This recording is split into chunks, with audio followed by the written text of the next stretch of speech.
12ই জুলাই 2025 খুন হয়েছিলেন খেজুরিতে বিজেপি কর্মীরা, আর সেই মৃত্যুর তদন্তে সিবিআইয়ের মুখ পুড়ল। এবার হাইকোর্টে মুখ পুড়ল, কখনো লোয়ার কোর্টে কখনো হাইকোর্টে ভর্ৎসিত হয় সিবিআই। হাইকোর্টে মুখ পুড়ল সিবিআই নিয়ে বিস্ফোরক বিচারপতি তীর্থঙ্কর ঘোষ। কেন কেন বিস্ফোরক? কথা বলবো, সরাসরি চলে যাব অর্ণবের সঙ্গে। অর্ণব, দেখো, যে কথাটা মানুষের মনের কথা বাসে, ট্রামে, ট্রেনে, মেট্রোতে আমরা পাই, কার্যত সিবিআই তদন্তের নামে কিছু করে না, পুরোটা লোক দেখানো একটা তদন্ত করে। সেই কথাগুলো, মানুষের মনের কথাগুলো আজকে যেন এজলাসে খোদ বিচারপতির মুখে জায়গা পেল। এবং বিচারপতি সেটা একটু পলিশড ভাষায় এবং সেটা ইংরাজি ভাষা তিনি বললেন, সিবিআই তদন্তের নামে কি করে আমরা জানি, তদন্ত কিছু করে না, সিবিআই কার্যত গ্যালারি শো করে। এবং কোর্ট আনকোর্ট গ্যালারি শো একটা কেন্দ্রীয় এজেন্সি সম্পর্কে এই মূল্যায়ন করছেন কলকাতা হাইকোর্টের, যিনি পুলিশি নিষ্ক্রিয়তা বা অতি সক্রিয়তার মামলা নিয়মিত শুনানি করছেন প্রায় 1 বছর ধরে, এবং তার অভিজ্ঞতা থেকে তিনি মন্তব্য করছেন। এবং কেন্দ্রীয় এই এজেন্সি সিবিআই সম্পর্কে যখন আদালত বলে যে গ্যালারি শো করে, তার মানে মানুষের মনে জমে থাকা যে প্রশ্নগুলো সেগুলি সম্ভবত এজলাসে বিচারপতির কোট আনকোট আইনি ভাষা সেটা সামনে আসে। এবং তদন্ত যে সিবিআই করছে না, এবং তদন্ত যে সিবিআই সেটাকে দীর্ঘতর করছে, সেটাকে দীর্ঘসূত্রিতায় ঢাকছে, এবং একটা নির্দিষ্ট সময় ধরে ধরে তদন্তের গতি স্লথ, ভোটের আগে আমরা দেখছি সিবিআই খুব সক্রিয় হচ্ছে বা অন্য এজেন্সি সক্রিয় হচ্ছে। এই বিষয়গুলি সম্ভবত বিচারপতিকে এই ধরনের কথা বলতে বা মন্তব্য করতে বাধ্য করেছে। একই সঙ্গে এটাও ঠিক, সিবিআইয়ের যদি আমরা বিচার প্রক্রিয়ার যে ট্র্যাক রেকর্ড দেখি, সেক্ষেত্রে মামলার ডিসপোজাল রেট, অর্থাৎ সিবিআই একটা তদন্ত করলো, সেই তদন্তে একটা বিচার প্রক্রিয়া হলো, একটা রায় বেরোলো, তাতে কেউ দোষী সাব্যস্ত হলো, এই যদি তুমি সংখ্যাটা দেখো সেটাও হাতে গোনা, নগণ্য মাত্র।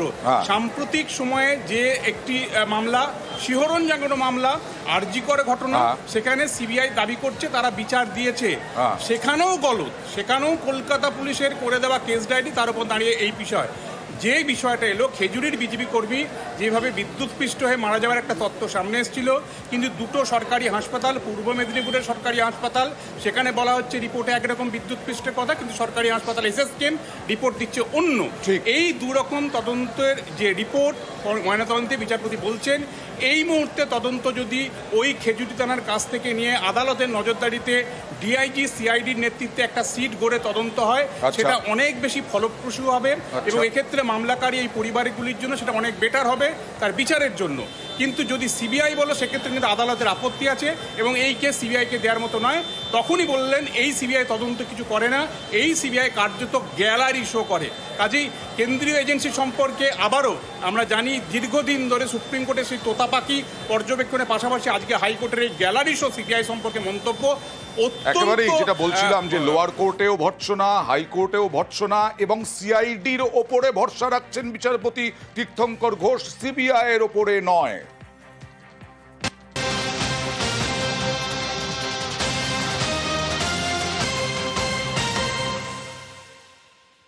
বর্ধমানের জামালপুরের বেতাজ বাদশাহ ফিরোজ, এ নাকি প্রেমিকার জন্য, বান্ধবীর জন্য একেবারে প্রাসাদোপম বাড়ি করে ফেলেছে, কয়েক কোটি টাকা খরচ করে। আরো কি কি করেছে, দখলদারি করেছে, জামালপুরে ত্রাসও নাকিয়ে কয়েকশো বিঘা জমি দখলের অভিযোগ।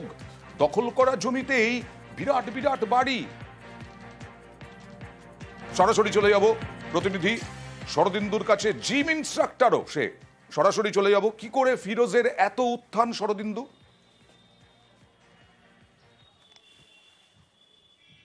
দেখো, 2018 সালের আগে তার কিছুই ছিল না, এমনটাই বলছেন গ্রামবাসীরা। কিন্তু 2018 সালের পর তার স্ত্রী যখন পঞ্চায়েতের প্রধান হন, তারপর থেকেই তার আঙুল ফুলে কলা গাছ হতে শুরু করে।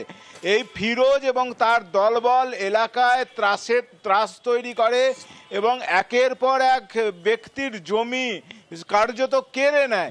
এমনটাই অভিযোগ। এবং শুধু তাই নয়, সেই সব জমিতে, রাস্তার ধারের দামি জমি, তার দাম দেওয়া দূরে থাক, সেই জমিতেই বিশাল গোডাউন, সেখানে গাড়ি রাখার গ্যারাজ তৈরি করেছে। শুধু তাই নয়, এই যে যখন মরশুমের সময় দোকান থেকে সার তুলে নিয়েছে লক্ষ লক্ষ টাকার, এবং সেই টাকা মেটানো দূরে থাক, সেই টাকা তাগাদা করার জন্য সার ব্যবসায়ীকে 50,000 টাকা জরিমানা পর্যন্ত করা হয়েছে, যে কেন তাকে টাকা চাওয়া হলো।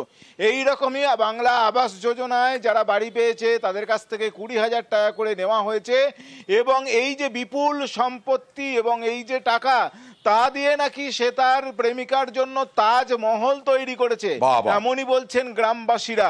যদিও শেখ ফিরোজের বক্তব্য যে এই সব অভিযোগ একেবারেই এমনকি আবাস প্রাপকদের কাছ থেকেও তোলা তোলে। তাহলে কি পুলিশ কোনো ব্যবস্থা নিচ্ছে?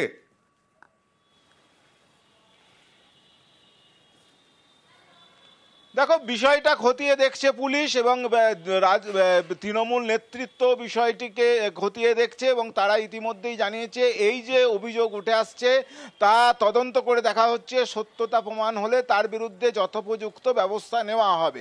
সব মিলিয়ে এলাকার বাসিন্দারা তারা বলছেন, যারা জমি হারিয়েছেন, যারা টাকা খুইয়েছেন, তারা চাইছেন যে শাস্তি হোক, সেই সঙ্গে তারা দেখা যাক পুলিশ কোনো পদক্ষেপ করে কিনা।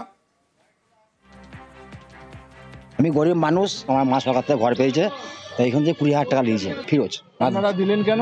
কি করে চাপে দিতে হয়েছে, না দেবো না টাকা, এই দেবো না, এই দেবো না করছে, টাকা দেবো না, এই দেবো না। মাল নিতে এসেছিল ফিরোজ বা ওর সঙ্গভঙ্গ যারা এসেছিল, সার নিল, দিয়ে বলে পয়সা দিচ্ছি বলে লোড করে নিয়ে চলে গেল, দিয়ে বলে একটু পরে দিচ্ছি, চাইতে গেলে হুমকি হামকা মারবো, এইসব দোকান বন্ধ করে দেবো এইসব বলে, দিয়ে পয়সা করি আর চায় না ভয়েতে। ওই 1,09,000 ক টাকা মতো মাল নিয়েছিল টোটালে 2 বছর মিলিয়ে। 25,000 টাকা পেমেন্ট দিয়েছিল আমাকে, বাকি টাকা দেয়নি। দেয় না, চাইতে গেলে চা যাবে না, চাইলে মারধর, না দোকানে চা। আর এই টানা বর্ষায় ক্ষতির মুখে মৃৎশিল্পীরা। চুঁচুড়ার ধরমপুরে মৃৎশিল্পীরা চিন্তায়, স্যাঁতস্যাঁতে আবহাওয়ার মাটি শুকোচ্ছে না, গ্যাস গান দিয়ে মাটি শুকোতে হচ্ছে, প্রতিমা তৈরির খরচও বাড়ছে। দুর্গাপুজোর আগে চিন্তায় মৃৎশিল্পীরা।